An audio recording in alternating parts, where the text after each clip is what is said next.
ஒரு ஊரில் ஒரு ஞானி இருக்கிறார். ரொம்ப பெரிய ஞானி. ரொம்ப வயசாயிட்டுது. கடைசி காலத்தில் அவர்கிட்ட சில பேர் வந்தாங்க. உங்கள் குரு யார் அப்படின்னு கேட்டாங்க. அவர் நிமிர்ந்து பார்த்தார். எனக்கு ஆயிரக்கணக்கான குருமார்கள் உண்டு. அவங்க பேரெல்லாம் சொல்லணும்னா இந்த காலம் பத்தாது. ஆனால் முக்கியமான ஒரு 3 பேரை பற்றி மட்டும் உங்களுக்கு சொல்கிறேன் அப்படின்னாராம். அப்புறம் சொன்னார், அந்த 3 பேரில் ஒருத்தன் ஒரு திருடன். ஒரு சமயம் ஒரு பாலைவனம் வழியாக நான் போய்கிட்டு இருந்தேன். அப்போது வழி தவறி போய் ஒரு கிராமத்துக்கு போயிட்டேன். அது இருட்டு நேரம், நடுராத்திரி, ஊரே உறங்கி போச்சு. அந்த நேரத்தில் ஒரு ஆள் மட்டும் ஒரு வீட்டு சுவத்தில் ஏதோ பண்ணி உள்ளே நுழையிறதுக்கு முயற்சி பண்ணிகிட்டு இருக்கிறான். அவங்கிட்ட போய் நான் இன்னைக்கு இங்கே எங்கே தங்க முடியும் அப்படின்னு கேட்டேன். அதுக்கு அவன், இந்த ராத்திரி வேளையில் அது ரொம்ப சிரமம், ஒரு திருடனோட உங்களால் தங்க முடியும்னா நீங்கள் என்னோட தங்கலாம் அப்படின்னா. நான் அவங்க கூட 1 மாதம் தங்கியிருந்தேன். ஒவ்வொரு நாள் ராத்திரியும், இப்போ நான் என்னுடைய வேலைக்கு போகிறேன், நீங்கள் ஓய்வு எடுத்துக்கோங்க அப்படின்னு சொல்லிவிட்டு போவான். அவன் திரும்பி வந்த உடனே உனக்கு ஏதாவது கிடைச்சிதான்னு நான் கேட்பேன். அதுக்கு அவன், இன்னைக்கு ராத்திரி ஒன்றும் இல்லை, நாளைக்கு மறுபடியும் முயற்சி பண்ணுவேன் அப்படின்பா. எப்பவும் அவன் நம்பிக்கை இழந்ததே கிடையாது. எப்பவும் சந்தோஷமாகவே இருப்பான். நானும் ரொம்ப காலமாக தியானம் பண்ணிக்கிட்டே இருந்தேன். ஒன்றுமே நடக்கலை. ஆனால் நான் என்ன பண்ணேன் தெரியுமா? மனசு வருத்தப்படும், நம்பிக்கை இழந்துருவேன். அப்போல்லாம் அந்த திருடனுடைய விடாமுயற்சி தான் ஞாபகத்துக்கு வரும். அதனால் அந்த திருடன் எனக்கு ஒரு குரு. என்னுடைய 2வது குரு யாருன்னா அது ஒரு நாய். இது எப்படின்னா, ஒரு சமயம் எனக்கு ரொம்ப தாகமாக இருந்தது. ஒரு நதியை நோக்கி போய்கிட்டு இருந்தேன். அப்போ ஒரு நாயும் வந்தது. அதுக்கும் தாகம். ஓடி வந்து ஆற்றை பார்த்தது. அதோட நிழல் வந்து ஆற்றுல தெரிஞ்சுது. அதை பார்த்ததும் பயந்துட்டுது. அதாவது அது தன்னுடைய சொந்த உருவத்தையே கண்டு பயந்தது. அதை பார்த்து குறைக்குது, திரும்பி ஓடிச்சு. ஆனால் அதுக்கு தாகம் அதிகமாக இருந்ததுனால அது மறுபடியும் திரும்பி வந்தது. பார்த்தா மறுபடியும் தண்ணியில் நாயோட உருவம் தெரியுது. இப்படி சில தடவை பண்ணிச்சு. இருந்தாலும் கடைசியில் தண்ணியில் குதிச்சுட்டுது துணிஞ்சி. இப்படி குதித்த உடனே அதோட உருவமும் மறைஞ்சுட்டுது. இதை பார்த்தேன். நான் என்ன புரிஞ்சுக்கிட்டேன்னா, எவ்வளவுதான் பயம் இருந்தால் கூட ஒருத்தன் தைரியமாக காரியத்தில் இறங்கணும் அப்படிங்கிறத புரிஞ்சுக்கிட்டேன். இந்த போதனை அந்த நாய்கிட்ட இருந்து எனக்கு கிடைச்சிது. இது ஒன்று. அடுத்தது என்னுடைய 3வது குரு யாருன்னா அது ஒரு சின்ன குழந்தை. நான் ஒரு சமயம் ஒரு நகரத்துக்கு போனேன். அங்கே ஒரு குழந்தை எரிகிற மெழுகுவத்தி ஒன்று எடுத்துக்கிட்டு வந்தது. நான் அந்த குழந்தைய பார்த்து வேடிக்கையாக கேட்டேன், ஏன் பாப்பா, இந்த மெழுகுவத்தியை நீயாவே கொளுத்துனியா அப்படின்னு கேட்டேன். ஆமான்னுது அந்த குழந்தை. சரி, இந்த மெழுகுவத்தி முன்னாடி எரியாமல் இருந்தது, இப்போ எரியுது. இந்த மெழுகுவத்திக்கு வெளிச்சம் எங்கேருந்து வந்தது, அதை எனக்கு காட்ட முடியுமா அப்படின்னு கேட்டேன் அந்த குழந்தைகிட்ட. இதுக்கு அந்த குழந்தை சிரிச்சுக்கிட்டு அந்த மெழுகுவத்தியை ஊதி அணைச்சுட்டுது.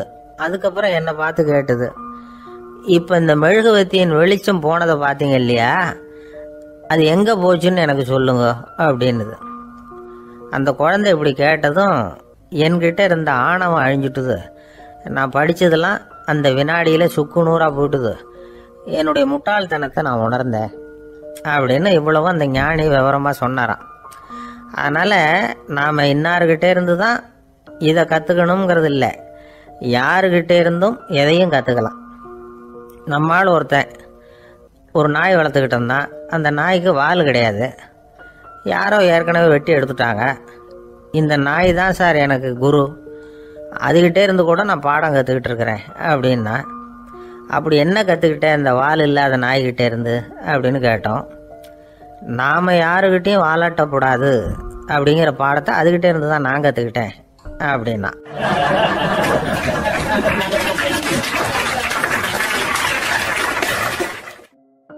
சில பேர் ஆளை பார்த்தா 60 வயசு மாதிரி தோணும். உண்மையான வயசு என்னன்னு பார்த்தா 40 அல்லது 45. சில பேரை பார்க்கறதுக்கு 45 மாதிரி தெரியும், உண்மையிலேயே 65 தாண்டி இருப்பாங்க. ஒரு மனிதனுக்கு 2 வகையான வயது உண்டுங்கிறார் ஓஷோ. அதாவது உடம்புக்குன்னு ஒரு வயசு, மனசுக்குன்னு ஒரு வயசு. முதல் உலக மகாயுத்தம் நடந்தது இல்லையா, அது முடிஞ்சதுக்கு அப்புறம் முதல் தடவையாக மனிதனின் மூளை வளர்ச்சியை பற்றி மனநல வைத்தியர்கள் ஒரு கணக்கெடுப்பு சோதனை நடத்தினாங்களாம். அது வரைக்கும் மனிதனுக்கு 2 வகையான வயது உண்டுன்னு யாரும் சிந்திச்சதே இல்லையா. அந்த உலக மகாயுத்தம் முடிஞ்சதுக்கு அப்புறம் மனிதனுடைய சராசரி மனதின் வயதை கணக்கிட்டு பார்க்கும் பொழுது அவங்களுக்கெல்லாம் ரொம்ப அதிர்ச்சியாக இருந்துதான். ஏன்னா அது ரொம்ப பின்தங்கிய நிலையில் இருந்திருக்கு, வளர்ச்சி அடையாத நிலையில் இருந்திருக்கு. அவங்க கண்டுபிடிச்ச பிரகாரம் அப்போ மனசோட சராசரி வயசு என்ன தெரியுமா? 14. அப்படின்னா பார்த்துங்க, உடல் ரீதியாக ஒருத்தரோட வயசு 70 கூட இருக்கலாம், ஆனால் மனசோட வயசு 14 தான். இதுக்கு நேர்மாறாக அமைஞ்சு போச்சுன்னு வச்சுங்க.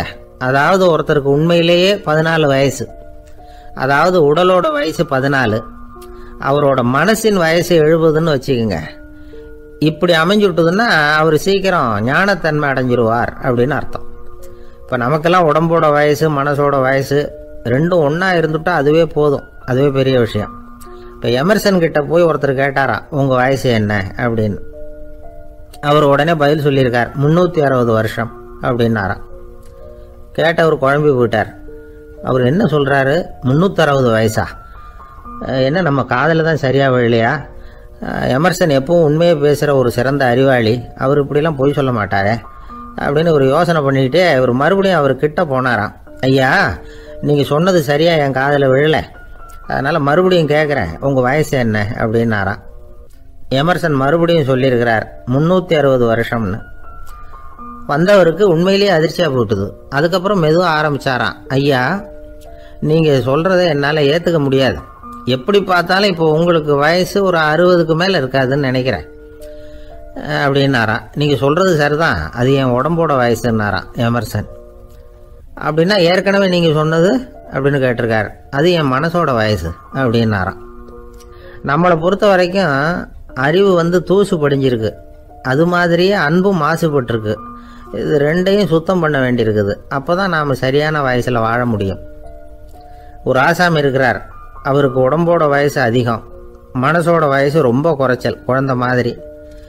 அவர் ஒரு ஆஸ்பத்திரியில் படுத்திருக்கிறார். நர்சம்மா எல்லாருக்கும் மருந்து கொடுத்துட்டு போகிறாங்க. கொஞ்ச நேரம் கழித்து திரும்பி வந்தாங்க. அப்போ இவர் அந்த அம்மாவை கூப்பிட்டு சொல்கிறார், இதை பாருங்கள் சிஸ்டர், நீங்கள் எல்லாருக்கும் சின்ன சின்ன மாத்திரையாக கொடுத்துட்டு எனக்கு மட்டும் நீளமான மாத்திரையாக கொடுத்துட்டீங்க. முழுங்கிறதுக்கு ரொம்ப கஷ்டமாக போச்சு. இனிமேல் எனக்கும் சின்ன மாத்திரையாக கொடுங்க சிஸ்டர் அப்படின்னாராம். அந்த அம்மா உடனே அதிர்ச்சியாகி தலையில் அடிச்சுக்கிட்டாங்களாம்.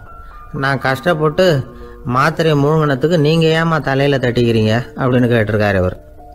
இதுக்கு அவங்க சொல்லியிருக்கிறாங்க, நான் உங்களுக்கு கொடுத்துட்டு போனது மாத்திரை இல்லைங்க, அது தெர்மாமீட்டர் அப்படின்னாங்களாம்.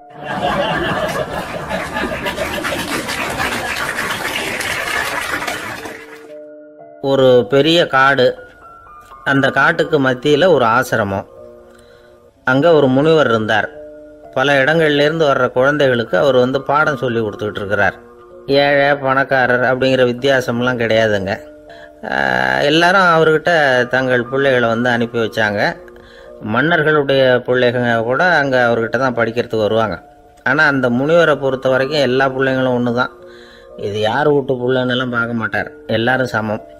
மாணவர்கள்லாம் அங்கேயே மாத கணக்கில் வருஷ கணக்கில் தங்கியிருந்து பாடம் கற்றுக்கிட்டு போகிறது வழக்கம்.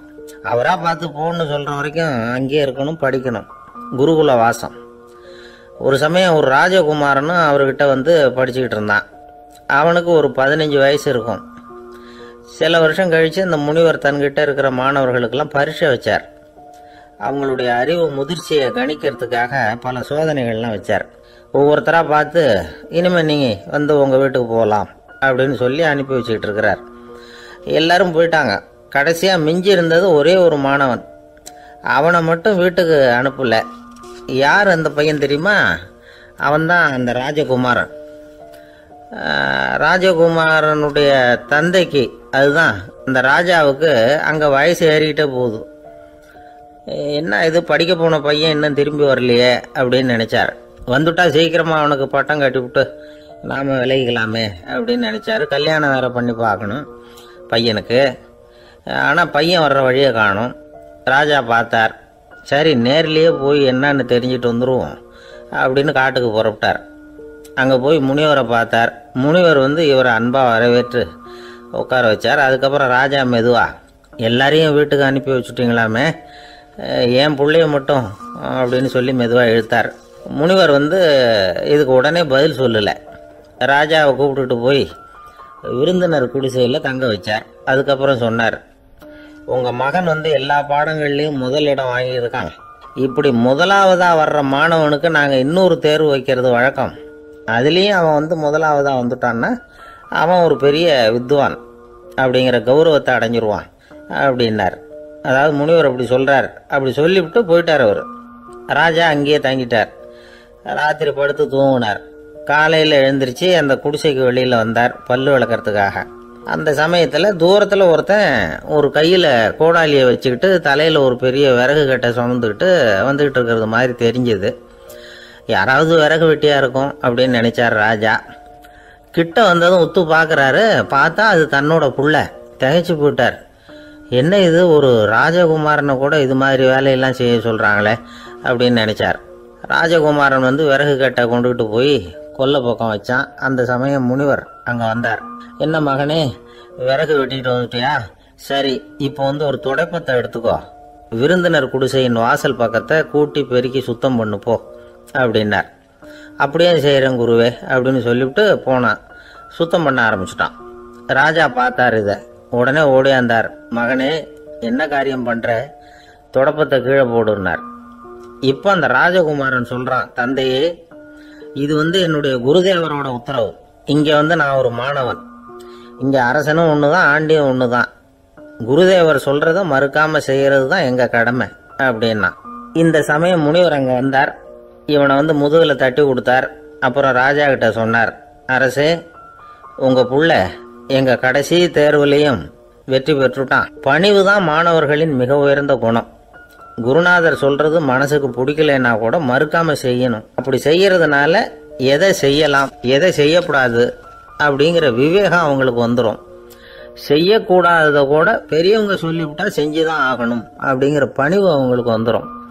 இந்த குணம் வந்துட்டுதுன்னா அவங்க எத்தனை கடினமான வேலையா இருந்தா கூட ரொம்ப சுலபமா செஞ்சு முடிச்சிருவாங்க.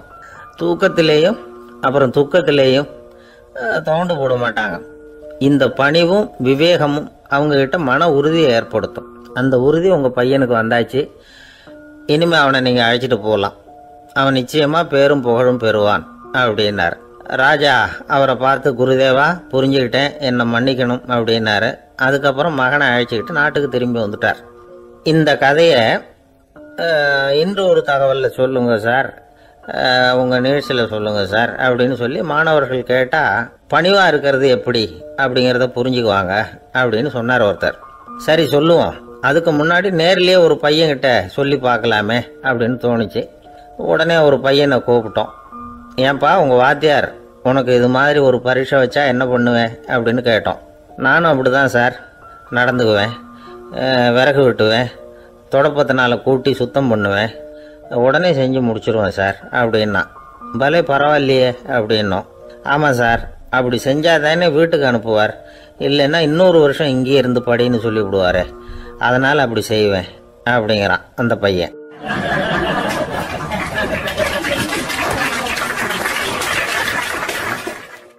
ஆந்திர நாட்டில் ஒரு அரசர் இருந்தார். அந்த அரசர்கிட்ட ஒரு அமைச்சர் இருந்தார். அந்த அமைச்சர் பேர் ராயண பாஸ்கர். அவர் ஒரு பெரிய அறிவாளி. அது மட்டும் இல்லை, மிகச்சிறந்த கொடையாளி. யார் எது கேட்டாலும் இல்லைன்னு சொல்ல மாட்டாராம். அதன் காரணமாகவே அவர்கிட்ட இருந்த செல்வம் நாளுக்கு நாள் குறைஞ்சிக்கிட்டே வந்துட்டு தான். கடைசியில் குடும்பத்துக்குன்னு எதுவும் வைக்காமலே அவர் போய் சேர்ந்துட்டார். மகனும் இறந்துட்டார். அந்த குடும்பத்தில் மிஞ்சி இருந்தது அவருடைய மருமகள், ஒரு பேரன், அவ்வளவுதான். இருந்த ஒரே சொத்து பழுதடைஞ்ச ஒரு வீடு. அந்த அம்மா மற்ற வீடுகளில் வேலை செஞ்சு தன்னுடைய பிள்ளைய படிக்க வச்சுக்கிட்டு வராங்க. அந்த புள்ள ஒரு பெரிய வள்ளலுடைய பேரன்கிறது அந்த பள்ளி வாத்தியார்களுக்கும் தெரியும். அதனால் அவங்களும் இவங்ககிட்ட கொஞ்சம் அன்பாகவும் அக்கறையாகவும் பழகி பாடம் சொல்லி கொடுத்துக்கிட்டு இருக்கிறாங்க. ஒரு நாள் ஒரு புகழ்பெற்ற கவிஞர் ஒருத்தர் அந்த பள்ளிக்கூடத்துக்கு வந்திருக்கிறார். ஆசிரியர்கள்கிட்ட பேசிக்கிட்டு இருந்தப்போ ஒரு செய்தியை சொன்னாராம். ராயண பாஸ்கருங்கிற வள்ளல் எனக்கு நிறைய உதவிகள் செஞ்சிருக்கார், என்னை பாராட்டி பரிசுகள்லாம் கொடுத்துருக்கிறார். அந்த வள்ளல் வாழ்ந்த கிராமத்தை பார்க்கணுங்கிறதுக்காக தான் இப்போ இங்கே வந்திருக்கிறேன் அப்படின்னாராம். ஆசிரியர் உடனே இந்த பையனை கூப்பிட்டு, இதை பாருங்கள், இவன் யார் தெரியுமா, நீங்கள் குறிப்பிடுகிற அந்த வள்ளலின் பேரன் அப்படின்னு அறிமுகப்படுத்தினாராம். கவிஞரின் கண்களில் ஆனந்த கண்ணீர். அந்த பரவச நிலையிலேயே அந்த வள்ளலை பற்றி கவி பாட ஆரம்பிச்சுட்டாராம்.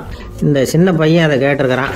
உடனே என்ன பண்ணலாம் தெரியுமோ, தன் கையில் அணிஞ்சிருந்த ஒரு பொன் வளையலை கழட்டி அந்த கவிஞருக்கு பரிசாக கொடுத்துட்டானான். எல்லாருக்கும் ஆச்சரியம். தாத்தா இருக்கு நிலையில் கொடுத்தார், பேரன் இல்லாத நிலையிலையும் கொடுக்குறான். பையனை எல்லாரும் பாராட்டினாங்களாம். இருந்தாலும் அவனுக்குள்ள ஒரு பயம் எதுவும் ஆரம்பமாச்சு. பள்ளிக்கூடம் விட்டு வீட்டுக்கு வரும்பொழுது அந்த பயம் இன்னும் அதிகமாகிட்டுது. அம்மா என்ன சொல்லுவாங்களோ தெரியலையே, ஏதோ திடீர்னு தோணிச்சு வளையலை கட்டி கொடுக்கணும்னு கொடுத்துட்டோம். குடும்பம் இருக்கிற நிலையில் இப்படி நான் செஞ்சது தப்பா? வீட்டு செலவுக்கே அம்மா எவ்வளவு கஷ்டப்படுறாங்க, வீட்டுக்கு போனதும் என்ன நடக்குமோ தெரியலையே அப்படின்னு நினச்சி பயந்துக்கிட்டே அவன் வீட்டுக்குள்ளே அடி எடுத்து வைக்கிறான். அம்மா கூப்பிட்டு சாப்பாடு போட்டாங்க. அவங்க கண்ணில் படக்கூடாதுங்கிறதுக்காக ஒரு கையை பின்னாடி மறைச்சிக்கிட்டே இருந்தான். அம்மா இதை கவனிச்சிட்டாங்க. உன் கையை ஏன் அப்படி வச்சிருக்கிற, உன் கைக்கு என்னாச்சு, ஏதாவது அடிபட்டு போச்சா அப்படின்னு கேட்டுக்கிட்டே கையை எடுத்து பார்க்குறாங்க. வளையல காணலை. வளையல் எங்கே அப்படின்னு கேட்குறாங்க. இவன் தயங்கிக்கிட்டே நடந்ததை சொல்கிறான். அதை கேட்டதும் அந்த அம்மாவோட முகம் கோபத்தால் சவுந்து போச்சான். முட்டாளே, என்ன காரியம் பண்ண அப்படின்னு கன்னத்தில் அரைஞ்சிட்டாங்களாம். அம்மா என்னை அடிக்காத, ஏதோ தெரியாமல் தப்பு பண்ணிட்டேன் அப்படின்ட்டு இருக்கான். மகனே, வளையலை கொடுத்ததுக்காக நான் உன்னை அடிக்கலை, அப்படிங்கிற பின்ன எதுக்கு அடித்தேன்னு கேட்டிருக்கான். உன் பாட்டனார் ஒரு பெரிய வள்ளல், அவர் எதையும் பாதி வேலையை செய்யறதில்ல, அவருடைய பேரை நீ அரைகுறை வேலை செஞ்சுட்டு வந்திருக்கிற அப்படின்னாங்களாம். என்னம்மா சொல்கிறேன்னு இருக்கான். நீ ஒரே ஒரு வளையலை மட்டும்தானே கட்டி கொடுத்துருக்குற, கொடுக்குறதா இருந்தால் ரெண்டையும் சேர்த்துல கொடுத்துருக்கணும், அதுதானே உங்கள் தாத்தாவுக்கு பெருமை அப்படின்னாங்களாம். அம்மா தெரியாமல் செஞ்சுட்டேன், உங்ககிட்டையும் அரை வாங்கிட்டேன் அப்படி இப்படின்னு அவன் சொல்லியிருக்கிறான். இப்போ அம்மா கொஞ்சம் இருங்க, அந்த கவிஞர் இன்னைக்கு நம்ம ஊரில் தான் தங்கியிருப்பார், நாளைக்கு காலையில் தான் அவர் எங்கே இருக்காருன்னு விசாரித்து இன்னொரு வளையலையும் கொடுத்துட்றேன் அப்படின்ட்டுருக்கான். மகனே, நல்ல செயல்களையெல்லாம் நாளைக்குன்னு ஒத்தி போடாத, நாளைக்கு என்ன நடக்குங்கிறது யாருக்கு தெரியும், இப்போவே போ, எங்கே இருக்காருன்னு பாரு அப்படின்ட்டுருக்காங்க. மகன் புறப்பட்டான். பள்ளி ஆசிரியர்கிட்ட போய் கேட்டானான் அந்த கவிஞர் எங்கே இருக்காருன்னு. அவர் சொன்னாராம். உடனே போய் அவர் இருக்கிற இடத்துல கதவை தட்டியிருக்கான். ராத்திரி நேரத்தில் இவனை கண்டதும் அவருக்கு ரொம்ப ஆச்சரியம். இவன் இன்னொரு கை வளையலையும் எடுத்து நீட்டியிருக்கான். அவர் திகைச்சு போய் நிற்கிறார். அவரால் என்ன பண்ணுறதுன்னே தெரியல, ஆனந்த கண்ணீர். இது பெரியவர்கள் கூற கேட்ட ஒரு வரலாறு. இன்றைக்கி இப்படிப்பட்டவங்களை பார்க்க முடியுமா? வறுமை வள்ளல் தன்மையை ஒன்று செய்து விடாதுங்கிறதுக்கு இது ஒரு உதாரணம். ஒருத்தன் இன்னொருத்தனை பார்த்து கேட்டானா, எங்கள் தாத்தா உங்கள் தாத்தாவுக்கு 100 ரூபா கடன் கொடுத்துருக்கிறார், அதை எப்போ திருப்பி கொடுக்க போகிறேன்னு. கவலைப்படாத, எங்கள் பேரன் அதை உங்கள் பேரன்ட்ட திருப்பி கொடுத்துருவான் அப்படின்னு நானான் அவன்.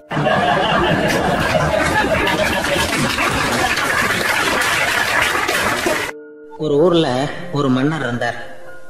அழகான அரண்மனையில் அவர் இருந்தார். அந்த அரண்மனையை விட அழகாக ஒரு மாளிகையை அந்த ஊர்லேயே வேற ஒருத்தன் கட்டியிருந்தான். அப்படி கட்டி முடிச்சதில் அவனுக்கு ரொம்ப பெருமை. எத்தனையோ செல்வந்தர்கள்லாம் பார்த்துட்டு, இந்த மாளிகையை விலைக்கு கொடுத்துட்றியா, எவ்வளவு விலை சொன்னாலும் சரி நாங்கள் வாங்கிக்கிறதுக்கு தயாராக இருக்கோம் அப்படின்னு சொல்லி கேட்டு பார்த்துட்டாங்க. நான் இதை விற்கிறதுக்கு தயாராக இல்லை அப்படின்னு சொல்லிவிட்டான். அவ்வளவு சிறப்பாக கலை அம்சத்தோடு அதை கட்டி முடிச்சிருக்கிறான். அதுவே ஒரு பெரிய அரண்மனை மாதிரி இருந்ததுன்னா பார்த்துங்களேன். சுற்றிலும் அழகான பூந்தோட்டம். ஒரு நாள் அவன் எங்கேயோ வெளியூர் போயிட்டு திரும்பி வந்துகிட்டு இருக்கிறான். அப்போது அந்த மாளிகை தீப்பெற்று எரிஞ்சிக்கிட்டு இருக்கு. பதறி போட்டான். விலைக்கு கேட்டவங்க யாராவது இதை செஞ்சுருக்கணும், இல்லைன்னா மன்னரே செய்த சதியோ என்னவோ, இப்படிலாம் அவனுக்கு சந்தேகம். ஒரு மூலையில் உட்காந்து அழ ஆரம்பிச்சிட்டான். அந்த சமயத்தில் அவனுடைய மகன் அங்கே ஓடி வந்தான். அப்பா அழாதீங்க, இதை நான் நேற்று ராத்திரியே நம்ம ஊர் மன்னருக்கு வித்துட்டேன். இதை கட்டி முடிக்க நமக்கு எவ்வளவு செலவாச்சோ அதை போல் 3 மடங்கு விலைக்கு வித்துட்டேன், கவலைப்படாதீங்க, இதை விட அழகான மாளிகையை நாம் புதுசாக கட்டிக்கலாம்னா. இதை கேட்டதும் அழுதுகிட்டு இருந்தவன் அழுகையை நிறுத்தினான். சிரிக்க ஆரம்பிச்சிட்டான். இதே இடத்த நான் மன்னர்கிட்ட இருந்து விலைக்கு வாங்குவேன், இதை விட அழகான மாளிகையை கட்டுவேன் அப்படின்னு சுத்தி நின்று எல்லார்கிட்டையும் சொல்லிக்கிட்டு இருந்தான். இந்த சமயத்துல அவனோட இளைய மகன் ஓடி வந்தான். அப்பா, அண்ணன் சொன்னதெல்லாம் சரிதான், மன்னர்கிட்ட விலை பேசினதெல்லாம் உண்மைதான், ஆனா வித்தது பேச்சு அளவுல தான். இனிமேதான் பத்திரம் வாங்கணும், எழுதணும், நீங்க கையெழுத்து போடணும், பதிவு பண்ணணும், மன்னர்கிட்ட பணம் வாங்கணும், அதுக்காகத்தான் உங்களை எதிர்பார்த்துக்கிட்டு இருந்தோம், அதுக்குள்ள இப்படி ஆயிட்டுதுன்னா. இப்ப சிரிச்சுக்கிட்டு இருந்தவன் சிரிப்பை நிறுத்தினான். மறுபடியும் குழந்தை மாதிரி அழ ஆரம்பிச்சுட்டான். இது ஒரு சம்பவம். இதுல இருந்து என்ன தெரியுது? அந்த அழகான மாளிகை தன்னுடையது அப்படின்னு நினைக்கும் பொழுது அவனுக்கு அழுகை வந்தது. அது தன்னுடையது இல்லை அப்படின்னு நினைக்கிற போது சிரிப்பு வந்தது. மறுபடியும் அது தன்னுடையது தான் அப்படிங்கிற உணர்வு வரும்பொழுது அழுகை. எது எதிலிருந்து நீ நீங்கி இருக்கிறாயோ அது அதிலிருந்து உனக்கு துன்பம் இல்லை அப்படிங்கிறார் திருவள்ளுவர். இந்த உடம்பு என்னுடையதில்லை அப்படிங்கிற உணர்வு வந்துட்டா அது ஒரு பெரிய நிலை. அந்த நிலை வரணும். எல்லாத்தையும் பயன்படுத்திக்கலாம், ஆனா பற்றுல விழுந்துடக்கூடாது. உலகத்தில் இருங்கள், ஆனால் உலகத்தவராக இருக்காதீர்கள். உலகிற்குள் இருங்கள், உலகம் உங்களுக்குள் வந்துவிட அனுமதிக்காதீர்கள். விலகி இருங்கள், விழித்திருங்கள், மௌனமாய் பார்த்திருங்கள் அப்படிங்கிறது சான்றோர் கருத்து. செய்ய வேண்டிய கடமையிலிருந்து விலகி இருக்கிறவர்கள் நம்ம கிட்ட நிறைய பேர் உண்டு. அப்படிப்பட்ட ஒருத்தர் டாக்டர் கிட்ட போனார். டாக்டர், நான் ஒரு கவர்மெண்ட் ஆபீஸ்ல வேலை பார்க்கறேன், எனக்கு ஒரே அசதியா இருக்கு, என்னை சோதிச்சு பாருங்க, ஆலோசனை சொல்லுங்க ஏதாவதுன்னார். டாக்டர் அவரை பரிசோதனை பண்ணி பார்த்துட்டு சொன்னார், இதை பாரு, உனக்கு இப்போ தேவைப்படுறது முழு ஓய்வு. நீ எவ்வளவு சீக்கிரமா ஆபீஸுக்கு போறியோ அவ்வளவுக்கு உனக்கு நல்லது அப்படின்னாராம்.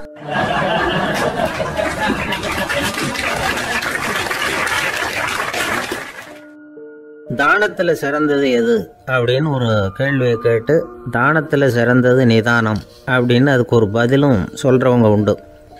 நிதானம் ரொம்ப அவசியம், அதுவும் இன்றைய உலகத்துக்கு ரொம்ப அவசியம். இன்றைக்கி உலகம் ரொம்ப பரபரப்பாக போய்கிட்டு இருக்குது. பொறுமையாக இருக்கணும்னு நினைக்கிறவங்களால கூட அப்படி இருக்க முடியறதில்ல. பொறுமையை சோதிக்கிறது மாதிரி பல சம்பவங்கள், அதையெல்லாம் சந்திச்சே தீர வேண்டியிருக்குது.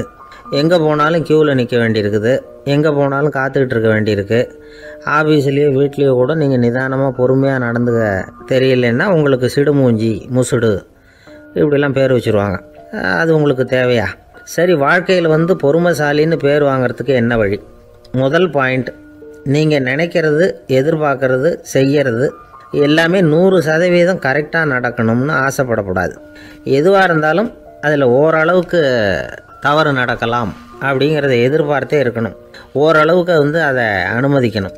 ஒரு நண்பரை 6 மணிக்கு ஒரு இடத்துக்கு வர சொல்லியிருக்கிறீங்க, 6 மணிக்கு அவர் வரலை, உடனே பொறுமை இழந்து நடந்துக்கக்கூடாது. ஒரு 10 நிமிஷம் டிலே ஆகலாம். ஒரு வர்ற வழியில் பஸ்ஸு கூட ஏதாவது டிராஃபிக்கில் மாட்டியிருக்கலாம். அதெல்லாம் எதிர்பார்த்தே கொஞ்சம் காத்திருக்கிறதுல ஒன்றும் தப்பு இல்லை. சில சமயம் டிலே ஆகிறது கூட நல்லதாக முடியும். ஒரு பஸ்ஸை தவற விட்டுட்டு, ஐயோ கொஞ்சம் ஒரு 2 நிமிஷம் முன்னாடி வந்திருந்தா பிடிச்சிருக்கலாமே அப்படின்னு தவிச்சிக்கிட்டு இருப்பாங்க சில பேர். அடுத்தபடியாக வர்ற பஸ்ஸு நேரடியாக நீங்கள் போக வேண்டிய இடத்துக்கே கொண்டு போய் விடுற பஸ்ஸாக கூட இருக்கலாம். அது உங்களுக்கு முன்னாடி தெரியாதுல்ல. சில நெருக்கடியான சூழ்நிலைகளை தமாஷா எடுத்துக்கிறதுக்கு பழகிக்கணும். சில இடங்களுக்கு போகிறப்ப காத்திருக்கிறதுக்கு நம்ம மனசை தயார்படுத்திக்கிட்டே போகணும். ஒரு ரயிலுக்கோ பஸ்ஸுக்கோ அல்லது விமானத்துக்கோ கப்பல் பிரயாணத்துக்கோ போகிறப்போ அங்கே போய் நீங்கள் மணிக்கணக்கில் கூட காத்துக்கிட்டு தான் இருக்கணும். புறப்படுற நேரம் கூட மாறலாம்.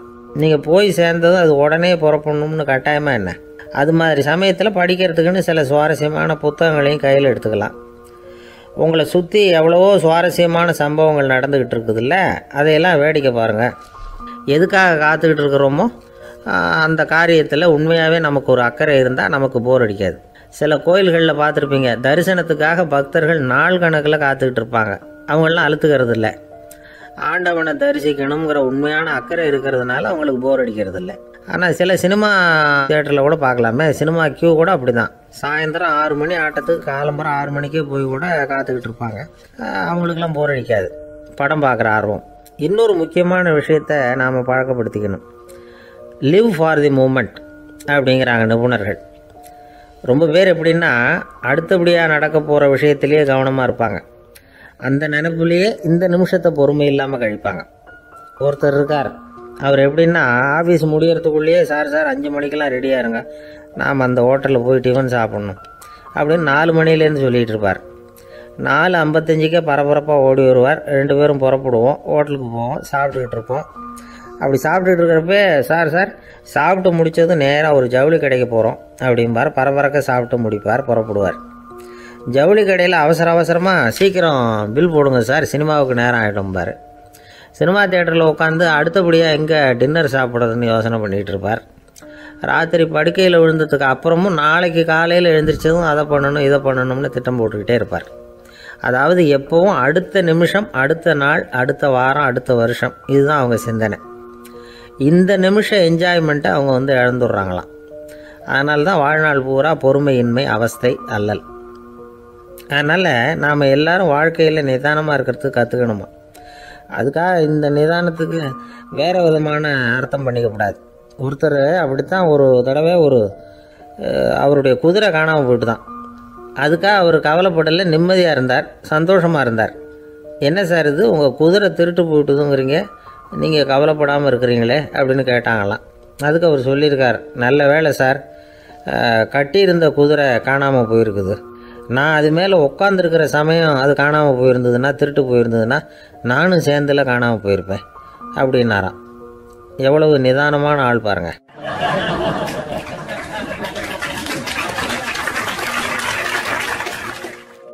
கத்தியை தீட்டாதே புத்தியை தீட்டு அப்படின்னு ஒரு பெரியவர் புத்தி சொன்னார். அதை கேட்ட ஒரு இளைஞன், அது எப்படி பெரியவரை புத்தியை தீட்டுறது? கத்தியை தீட்டுன்னு சொன்னால் ஒரு கருங்கல்லில் கத்தியை தேய்க்கலாம், புத்தியை தீட்டுன்னு சொன்னால் எப்படி தலையை கொண்டுட்டு போய் தரையில் தேய்ச்சிக்கிட்டு இருக்க முடியுமா அப்படின்னா. அந்த பெரியவர் உடனே புரிஞ்சுக்கிட்டார், இந்த இளைஞனுக்கு புத்தி கூர்மை கம்மி அப்படிங்கிறத புரிஞ்சுக்கிட்டார். அது சரி, அறிவுக்கும் புத்திசாலித்தனத்துக்கும் என்ன வித்தியாசம்? இது ஒரு முக்கியமான கேள்வி. அறிவுன்னா என்ன, புத்திசாலித்தனம்னா என்ன? இதே கேள்வியை சாக்ரட்டிஸ் கிட்ட அவருடைய சீடன் ஒருத்தன் கேட்டானான். ஐயா, அறிவுக்கும் புத்திசாலித்தனத்துக்கும் என்னங்க வித்தியாசம் அப்படின்னு கேட்டிருக்கான். சாக்ரட்டிஸ் நிமிர்ந்து பார்த்துருக்கிறார் அந்த சீடனை. அதுக்கப்புறம் சொன்னாராம், நான் சொல்கிறேன் உன்னுடைய கேள்விக்கு பதில், ஆனால் அதுக்கு முன்னாடி நீ ஒரு காரியம் பண்ணணும்னாரான். என்னங்க செய்யணும் சொல்லுங்கன்னு இருக்கான். அதோ பாரு, ஒரு பெரியவர் உட்காந்துருக்கிறாரு, அவர்கிட்ட போ, இங்கேருந்து பக்கத்தில் இருக்கிற அந்த கிராமத்துக்கு போய் சேர எவ்வளவு நேரம் ஆகும் அப்படின்னு கேட்டுட்டு வா அப்படி சொன்னார் சாக்ரட்டிஸ். சரின்னு சொல்லிவிட்டு இவன் போனான். அந்த பெரியவர் முன்னாடி போய் நின்னான். ஏங்க பெரியவரை, இங்கேருந்து அதோ தெரியுத அந்த கிராமத்துக்கு போய் சேர்றதுக்கு எவ்வளவு நேரம் ஆகும் அப்படின்னு கேட்டான். பெரியவர் நிமிர்ந்து பார்த்தார், ஆனால் பதில் எதுவும் சொல்லலை. இவன் மறுபடியும் ஒரு தடவை அதே கேள்வி அவர்கிட்ட கேட்டான். என்னங்க, நான் கேட்குறது உங்கள் காதில் விழுதா? அந்த கிராமத்துக்கு போய் சேர்றதுக்கு எவ்வளோ நேரம் ஆகும் அப்படின்னு சொல்லி மறுபடியும் கேட்டான். அப்பவும் அவர் பதில் சொல்லலை.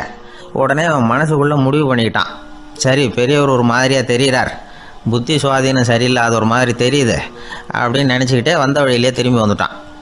கொஞ்சம் தூரம் நடந்திருப்பான். இப்போ அந்த பெரியவர் மறுபடியும் கூப்பிட்டார், இளைஞனே இப்படி வாடினார். இவனுக்கு ஒன்றும் புரியல. மறுபடியும் திரும்பி நடந்தான். அவர் முன்னாடி போய் நின்னான். பெரியவர் சொன்னார், தம்பி, இங்கேருந்து அந்த கிராமத்துக்கு போய் சேர்றதுக்கு 5 நிமிஷம் ஆகும் அப்படின்னார். இப்போ அந்த இளைஞன் அந்த முதியவரை ஒரு மாதிரியாக பார்க்க ஆரம்பித்தான். அதுக்கப்புறம் கொஞ்சம் யோசித்தான். பிறகு அவர்கிட்டே கேட்டுட்டான், ஏங்க பெரியவரை, இதே பதிலை அப்போவே என்கிட்ட சொல்லியிருக்கலாமே, என்னை திரும்பி போன்னு சொல்லிவிட்டு பாதி தூரம் போனதுக்கப்புறம் மறுபடியும் கூப்பிட்டு அதுக்கப்புறம் இப்படி சொல்கிறீங்களே, இது நியாயமா அப்படின்னா. பெரியவர் சிரித்தார். அதுக்கப்புறம் சொன்னார், ஏன்பா, நீ எவ்வளவு வேகமாக நடக்கிறேங்கிறத பார்க்காம நீ கிராமத்துக்கு போய் சேர வேண்டிய நேரத்தை எப்படி என்னால் சொல்ல முடியும்?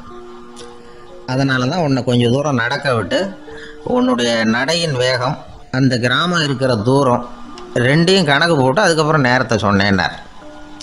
சீடன் வந்து தலை குனிந்தான். அப்படியே திரும்பி வந்து சாக்ரட்டிஸ் முன்னாடி நின்னான். சாக்ரட்டிஸ் இப்போ சொல்கிறார், தம்பி, அதுக்கு பேர் தான் புத்திசாலித்தனம். இந்த அறிவு கூர்மை வந்து எல்லா இளைஞர்களுக்கும் வரணும் அப்படிங்கிறதுக்காகத்தான் கத்தியை தீட்டாத புத்தியை தீட்டு அப்படின்னு பெரியவங்கள்லாம் சொல்லிகிட்டு இருக்கிறாங்க. புத்தியை தீட்டுறவங்கெல்லாம் வாழ்க்கையில் அறிவாளியாகிறாங்க, தீட்டாதவங்க கோமாளியாகிறாங்க. இதுதான் இன்றைக்கி நடக்கிறது. அதனால் அறிவு கூர்மைங்கிறது வேற. இந்த காலத்து ஆசாமி ஒருத்தர் இன்னொருத்தரை பார்த்து கேட்டார், ஏங்க, ஒரு விமானம் இங்கேருந்து புறப்பட்டு 2 மணி நேரத்தில் மதுரைக்கு போய் சேருது. நல்லா கவனிங்க, ஒரு விமானம் இங்கேருந்து புறப்பட்டு 2 மணி நேரத்தில் மதுரைக்கு போய் சேருது அப்படின்னா என்னோடய வயசு என்னன்னு கேட்டார். இவர் கேட்குறதுல ஏதாவது அர்த்தம் இருக்கா? அதாவது இங்கேருந்து புறப்பட்டு 2 மணி நேரம் ஆகுது மதுரைக்கு போகிறதுக்கு, அப்படின்னா என் வயசு என்னன்னு கேட்குறாரு. இதை கேட்ட உடனே அவர் பதில் சொன்னார், அப்படின்னா உங்களோட வயசு 20 அப்படின்னார். எப்படிங்க அவ்வளவு கரெக்டாக சொன்னீங்க அப்படின்னு கேட்டார். வேறு ஒன்றும் இல்லை, எங்கள் பக்கத்து வீட்டில் ஒரு முழு பைத்தியம் இருக்குது, அதோட வயசு 40, அப்படின்னா உன் வயசு 20 தான் இருக்கணும் அப்படின்னார். அரை பைத்தியம்னு முடிவு பண்ணிக்கிட்டார். அதனால் வாழ்க்கையில் அறிவு கூர்மைங்கிறது ரொம்ப அவசியம். அந்த புத்திசாலித்தனம் இருக்கிறவங்க வாழ்க்கையில் வெற்றி பெறுவது நிச்சயம். ஒரு ஜென் துறவி, அவருக்கு ரொம்ப வயசாகிட்டுது, கடைசி காலம். நண்பர்களெல்லாம் கூப்பிட்டார். நண்பர்களே, நான் வந்து வித்தியாசமான முறையில் சாகணும்னு ஆசைப்பட்றேன், அதுக்கு ஏதாவது யோசனை சொல்லுங்களேன் அப்படின்னு கேட்டாராம். நண்பர்கள் சிரித்தாங்க. என்ன பேச்சு பேசுகிறீங்க, சாவறதுங்கிறது என்ன விளையாட்டுத்தனமான காரியமா அப்படின்னு கேட்டிருக்காங்க. அந்த துறவி கொஞ்ச நேரம் யோசனை பண்ணார். அப்புறம் கேட்டாராம், இது வரைக்கும் யாராவது நடந்துக்கிட்டே இறந்துருக்குறாங்களா அப்படின்னாராம். எல்லாரும் இல்லைன்னாங்களாம்.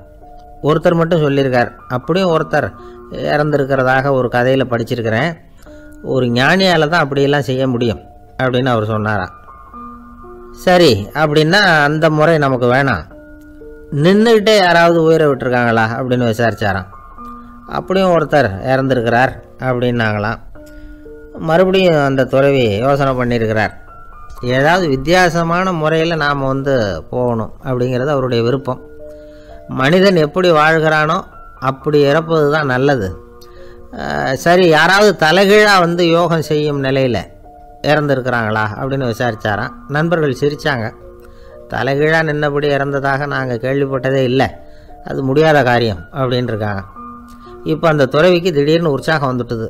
உடனே எழுந்திரிச்சார், தலைகீழாக நின்னார், அப்படியே உயிரை விட்டுட்டார். அவ்வளோதான். அந்த மடாலயத்தில் ஒரே குழப்பம், எப்படி அவரை கீழே இறக்கி படுக்க வைக்கிறது அப்படின்னு புரியல. இப்படி உயிர் விடுறதை பற்றி அவங்க இது வரைக்கும் கேள்விப்பட்டதும் இல்லை. உண்மையிலேயே இவர் இறந்து தான் போனாராங்கிறதும் தெரியல. சோதித்து பார்த்தாங்க, இதய துடிப்பு, நாடி துடிப்பு எல்லாம் நின்று போயிருந்தது. இவர் எப்பவும் இப்படி தான், என்ன பண்ணுறது இப்போது அப்படின்னு சொல்லி எல்லாரும் குழம்பிக்கிட்டு இருக்கிற சமயத்தில் ஒரு பெரியவர் யோசனை சொன்னார். இந்த துறவியோட மூத்த சகோதரி பக்கத்து மடாலயத்தில் இருக்கிறாங்க, அவங்கள இங்கே அழைச்சிட்டு வந்தால் ஏதாவது வழி கிடைக்கும் அப்படின்னார். அந்த அம்மாவுக்கு 90 வயசு. அழைச்சிட்டு வந்தாங்க. ஒரு குச்சியை ஊன்றிக்கிட்டு அப்படியே மெதுவாக நடந்து வந்தாங்க. தம்பி, தலைகீழாக நின்று உயிர் விட்டு இறக்கிறத பார்த்தாங்க. தம்பின்னு கூப்பிட்டு பார்த்தாங்க, ஒன்றும் காணும். உடனே என்ன பண்ணாங்க, தன்னுடைய கைத்தடியால் தம்பியோட உடலை ஒரு தட்டு தட்டினாங்க. ஏப்பா, சாகிறப்பவும் உன்னுடைய குறும்புத்தனத்தை விடலையா? இப்படியாடா சாகிறது, ஒழுங்காக செத்து தொலை அப்படின்னாங்களாம். அவ்வளவுதான். உடனே அந்த துறவி திரும்பி நேராக நின்னார். அக்கா, கோவப்படாத, நான் ஒழுங்காக சாகிறேன், எப்படி செத்தா என்ன, எல்லாம் எனக்கு ஒன்று தான் அப்படின்னு சொல்லிவிட்டு அப்படியே தரையில் படுத்து உயிரை விட்டாராம். அதுக்கப்புறம் அந்த அம்மா கோலை கையில் எடுத்துக்கிட்டு அப்படியே திரும்பி கூட பார்க்காம அவங்க பாட்டுக்கு போயிட்டாங்களாம். மரணத்தை ஒரு விளையாட்டாக ஆக்கிய அந்த துறவிக்கு வாழ்க்கையே ஒரு விளையாட்டாக தான் இருந்திருக்குது. எந்த நோக்கமும் இல்லாமல் செயல்படுறதுன்னா என்னங்கிறதும் அவருக்கு தெரிஞ்சிருக்குது. பயனை எதிர்பார்க்காமல் பணி செய்து வாழ்ந்து மறைந்த மகான் அவர். தம்முடைய தொழிலை விளையாட்டு போல செய்ய தெரிஞ்சவருக்கு வாழ்க்கையே ஒரு விளையாட்டாக மாறிடும். எல்லாமே விளையாட்டாகி விடுகிற போது மரணமும் விளையாட்டாகிவிடும் அப்படிங்கிறது தான் அந்த தத்துவம். ஆனால் அதுக்கு முன்னாடி உங்களுக்குள்ளே இருக்கிற உண்மையான நடிகனை நீங்கள் அடையாளம் கண்டுபிடிக்கணும். நீங்கள் நடிக்க வேண்டியதே இல்லை, நீங்கள் ஏற்கனவே நடிச்சுக்கிட்டு தான் இருக்கிறீங்க. நீங்கள் இந்த உண்மையை தெரிஞ்சுக்கணும், அவ்வளவுதான். இதுதான் ஞானிகளுடைய கருத்து. வாழ்க்கையை சரியாக புரிஞ்சுக்கிட்டால் எல்லாமே நடிப்புங்கிறது புரியும். கல்யாண பத்திரிக்கை அனுப்பியிருந்தேனே, ஏன்டா வரலன்னு கேட்டான் ஒருத்தன். வந்திருந்தேனே அப்படின்னானா இவன். டேய், ஏன்டா போய் சொல்கிற, நான் பத்திரிக்கையே உனக்கு அனுப்பலையே அப்படின்ட்டுருக்கான் அவன். அதுக்கு இவன் சொன்னானா, பத்திரிக்கை அனுப்புனேன்னு நீ போய் சொல்கிறப்போ கல்யாணத்துக்கு வந்தேன்னு நான் போய் சொல்லக்கூடாதா அப்படின்னானா.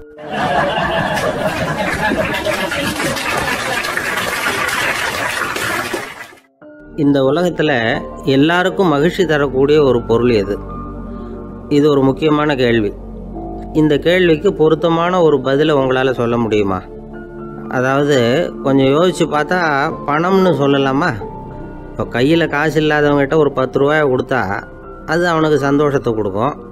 ஏற்கனவே வருமான வரி பிரச்சனையில் சிக்கி இருக்கிறவர்கிட்ட இன்னும் கொஞ்சம் பணம் இருந்தாங்கன்னு சொல்லி கொடுத்தோம்னா அது அவருக்கு சங்கடத்தை தான் கொடுக்கும். அதனால் அந்த கேள்விக்கு பணங்கிறது பொருத்தமான பதிலாக இருக்க முடியாது. கேள்வி என்னன்னா, இந்த உலகத்தில் எல்லாருக்கும் மகிழ்ச்சி தரக்கூடிய ஒரு பொருள் எது? சரி, இனிப்புன்னு சொல்லலாமா? ஏன்னா எல்லாருக்கும் இனிக்க தானே செய்யும். அதுலேயும் ஒரு சிக்கல் இருக்குது. சர்க்கரை வியாதிக்காரங்களுக்கு அது என்ன சந்தோஷத்தையாக கொடுக்கும்? ஆக எல்லாருக்கும் வேறுபாடு எதுவும் இல்லாமல் மகிழ்ச்சியை கொடுக்கக்கூடியது வேற ஏதோ ஒன்று இருக்குது. அது என்னன்னு கண்டுபிடிக்கணும். அதுதான் இன்றைக்கி தகவல். இப்போ அதை கண்டுபிடிக்கணும்னா இந்த கதையை கேட்கணும். அது என்ன கதைன்னா, ஒரு ஊரில் ஒரு ராஜா இருந்தார். அவருக்கும் இதே சந்தேகம் வந்துட்டுது. அதாவது எல்லாருக்கும் இன்பம் தரக்கூடிய பொருள் எது அப்படின்னு. இதுக்கு பதில் தெரிஞ்சுக்கிறதுக்கு ஆசைப்பட்டார். சரி, அதுக்கு என்ன செய்யலாம்னு யோசனை பண்ணார். நாட்டு மக்களுக்கு பகிரங்கமாக ஒரு அறிவிப்பு கொடுத்தார். நம்ம நாட்டு மக்கள் இன்பம் தரக்கூடிய பொருள் எதுன்னு நினைக்கிறாங்களோ அதை கொண்டுகிட்டு வந்து அரண்மனையில் உள்ள கண்காட்சி மண்டபத்தில் வைக்கலாம். அப்படி அவங்க வைக்கிற பொருள்களில் எது எல்லாருக்கும் இன்பம் தரக்கூடியதாக இருக்குமோ அதை வச்சவருக்கு 1000 பொற்காசுகள் பரிசு அப்படின்னு அறிவிப்பு கொடுத்துட்டார். ஜனங்கள் இந்த அறிவிப்பை கேட்டாங்க. அதுக்கப்புறம் சும்மா இருப்பாங்களா? 1000 பொற்காசுன்னா சும்மாவா? அவங்க கையில் என்னென்ன கிடைச்சதோ அதையெல்லாம் கொண்டாந்து அரண்மனை காட்சி மண்டபத்தில் வச்சுட்டாங்க. அதுக்கப்புறமா ராஜா அங்கே வந்தார். ஒவ்வொன்றா பார்த்துக்கிட்டே வந்தார். முதல்ல ஒரு குயில் இருந்தது, இனிமையாக பாடக்கூடிய குயில். இந்த குயிலோட இன்னிசை எல்லாருக்கும் இன்பம் தரக்கூடியது தான். இருந்தாலும் காது கேட்காதவங்களுக்கு இந்த இசை எப்படி இன்பம் தர முடியும்? அதனால் இது சரியில்லைன்னு விட்டார். அடுத்தபடியாக போனார். அங்கே என்ன வச்சுருக்குறாங்கன்னு பார்த்தா ஒரு அழகான மயில் அங்கே தோகை விரித்து ஆடிக்கிட்டு இருக்குது. இந்த மயிலோட ஆட்டம் வந்து மனசுக்கு இன்பம் தரக்கூடியது தான். இருந்தாலும் பார்வை இல்லாதவங்க இந்த ஆட்டத்தை பார்த்து ரசிக்க முடியுமா? முடியாது. அதனால் இதுவும் சரியில்லை அப்படின்னு சொல்லிவிட்டார். அதுக்கு அடுத்தபடியாக போனார். பல வகையான இனிப்பு பண்டங்களை வச்சுருந்தாங்க.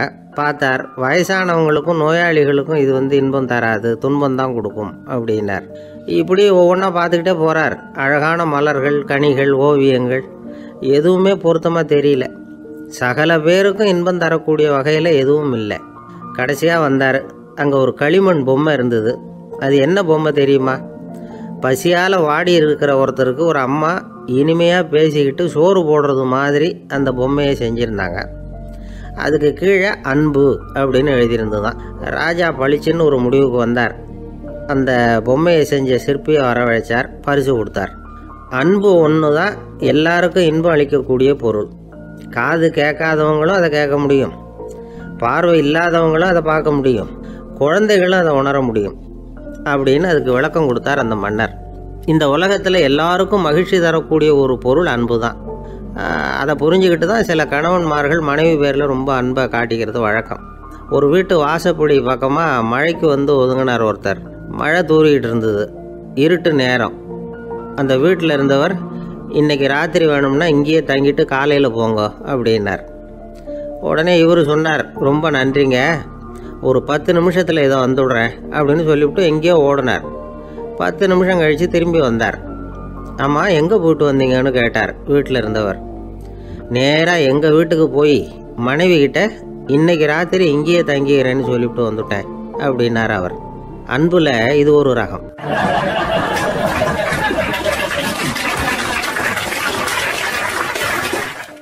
ஐயா, என்னுடைய நூல் வெளியீட்டு விழாவுக்கு அவசியம் நீங்கள் வரணும் அப்படின்னு கூப்பிட்டார் ஒருத்தர். எப்போ வரணும்னு கேட்டேன். அடுத்த வாரம்னார். சரி, புத்தகம் தயாராகிட்டுதா அப்படின்னு. நாளைக்கு தான் அச்சிக்க கொடுக்க போகிறேன்னார். என்னங்க இது, புத்தகம் அச்சிடுறதுக்கு முன்னாடியே அழைப்புதழை வந்து அச்சடிச்சு விட்டீங்களே அப்படின்னு கேட்டேன். அதனால் என்னங்க, அந்த காலம் மாதிரி அப்போல்லாம் அச்சுக்கலை வந்து எவ்வளவோ முன்னேறியாச்சுங்க. Linotype, monotype, phototype, laser, இப்படி என்னென்னமோ வந்தாச்சு. இன்றைக்கி கொடுத்தா நாளைக்கே புத்தகம் தயார் அப்படின்னார். இப்படி இந்த அளவுக்கு முன்னேறி இருக்கிற இந்த அச்சுக்கலை ஆரம்பத்தில் எப்படி இருந்தது தெரியுமா?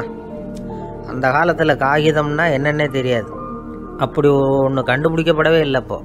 அப்போல்லாம் எதையாவது ஒன்று எழுதணும்னா அதுக்கு ஆட்டு தோலை தான் பயன்படுத்தி இருக்கிறாங்க. கண்ணுக்குட்டி தோல் கூட அதுக்கு உபயோகப்பட்டு தான்.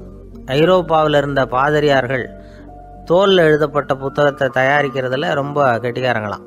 எகிப்து, அப்புறம் மத்திய தரைக்கடல் ஓரத்தில் உள்ள நாடுகள், இங்கெல்லாம் தோல் தான் எழுதுபொருளாக பயன்பட்டு வந்திருக்குது. ஆனால் நம்ம நாட்டில் ஓலைச்சுவடிகளை எழுத்துக்கு பயன்படுத்தி இருக்கிறாங்க. எழுதுறதுக்கு தோலை பயன்படுத்தினவங்க பிறகு பேப்பரைஸ் அப்படிங்கிற கோரை புல்லை வந்து அதுக்கு பயன்படுத்தினாங்களாம். இதெல்லாம் அப்படி கொஞ்சம் கொஞ்சமாக கண்டுபிடிச்சிட்டு வந்திருக்கிறாங்க. அந்த புல்லை வந்து கச்சிதமாக நறுக்க வேண்டியது, நல்லா பதப்படுத்த வேண்டியது, அதுக்கப்புறம் அதில் எழுத வேண்டியது, அவ்வளவுதான். பேப்பருங்கிற சொல்லே இந்த பேப்பைரஸ் அப்படிங்கிறதுலேருந்து வந்தது தான். அதுக்கப்புறம் தான் காகிதம் வந்தது. இதை முதல்ல சீன நாட்டில் தான் கண்டுபிடிச்சாங்க. அது வந்த பிறகு அச்சு எந்திரம் கண்டுபிடிக்க வேண்டிய அவசியம் ஏற்பட்டது. அதை கண்டுபிடிச்சவர் ஜெர்மானிய அறிவியல் அறிஞர் ஜான் கூட்டன்பர்க். அச்சுக்கலைக்கு அடித்தளம் அமைச்சவர் அவர் தான். ஜெர்மனியில் மெயின்ஸ் அப்படிங்கிற ஊரில் 1399 பிறந்தார். அவரோட மாமன் ஒருத்தர் உலோக வேலையில் வல்லவர். அவர்கிட்ட அந்த வேலையை கற்றுக்கிட்டார். அதோட வைர கற்களை வந்து பட்டை தீட்டுறதுலேயும் ரொம்ப தேர்ச்சி பெற்றிருந்தார். இளம் வயசுலேயே சும்மா இருக்க மாட்டாராம். எதை செஞ்சாலும் அதை திறமையாக செய்வாராம். அவர் தான் முதல்ல மர அச்சு எழுத்துக்களை உருவாக்கினார். அது மேலே மை தடவி பிரதிகள் எடுத்தார். அதுக்கப்புறம் உலோக எழுத்துக்கள், முதல்ல காரியம், அப்புறம் இரும்பு, அப்புறம் கலப்பு உலோகம், பிறகு அச்சடிக்கிறதுக்கு எந்திரம் ஒன்றையும் உருவாக்கினார். முதல்ல பைபிள் அச்சடித்தார். 1468 அவர் இறந்து போனார். 16ஆம் நூற்றாண்டில் மேலை நாடுகள்லேருந்து மர எழுத்துக்களை கொண்டுக்கிட்டு வந்து தமிழ்நாட்டில் கிறிஸ்துவ நூல்களை அச்சிட்டாங்க. அப்போல்லாம் அச்சகங்கள் போதிய அளவுக்கு இங்கே இல்லை. அதுக்கு என்ன காரணம்னா, இந்தியர்கள் அச்சகங்களை நடத்தக்கூடாது அப்படின்னு சட்டம். 1835 வரைக்கும் அந்த சட்டம் நடைமுறையில் இருந்தது. இந்த நிலைமையில் அங்கேயும் இங்கேயுமா 1-2 அச்சகங்கள் ஆரம்பமாச்சு.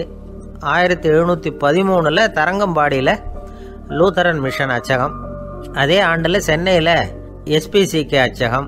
இது ரெண்டும் தான் இந்தியாவில் முதல்ல தொடங்கப்பட்ட அச்சகங்கள். ஆட்டுத்தோல்லையும் ஓலைச்சுவடியிலையும் எழுதப்பட்ட எழுத்துக்கள் இன்றைக்கி எங்கேயோ போயிட்டுது. ஆனால் நம்ம ஊரில் எழுத்தாளர்கள் நிலைமை தான் ஒன்றும் சொல்லிக்கிறது மாதிரி இல்லை. நம்ம ஆள் ஒருத்தர் சொன்னார், சார் நான் சொந்தத்தில் ஒரு அச்சாபீஸ் வச்சுருந்தேன், இப்போவும் வச்சுருக்கிறேன். அதனால் என்னுடைய படைப்புகளை புத்தகமாக வெளியிடுறதுல எனக்கு ஒன்றும் கஷ்டம் இல்லை. வருஷத்துக்கு ஒரு புத்தகம் எழுதி வெளியிட்டுருவேன். 15 வருஷமாக இலக்கிய உலகத்துக்கு இப்படி சேவை செஞ்சுக்கிட்டு வர்றேன். ஆனால் இந்த வருஷம்தான் வாசகர்கள் எனக்கு பாராட்டு விழா நடத்தியிருக்கிறாங்க அப்படின்னார்.